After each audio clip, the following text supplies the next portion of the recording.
bedana bolalarini uchirma qilgandan keyin nasihat qildi. Bolajonlarim, endi onamiz og'zida bizga nasibamizni olib keladi deb kutmanglar. Endi qanot chiqazdinglar, o'zinglar uchadigan bo'ldinglar. Endi meni nasihatim sizlarga tinglanglar. Nasihatimga amal qilsanglar, bu musaffo osmonda uchib, yerdan rizqingizni terib yurasiz.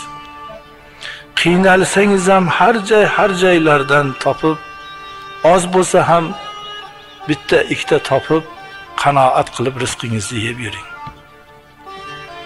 Bir xil joyda ko'pgina sepilib, yonida suvlari ham qo'yilgan bo'lsa bormang. U odamzod degan bir toifa borki, qushlarga tuzoq qo'yadi.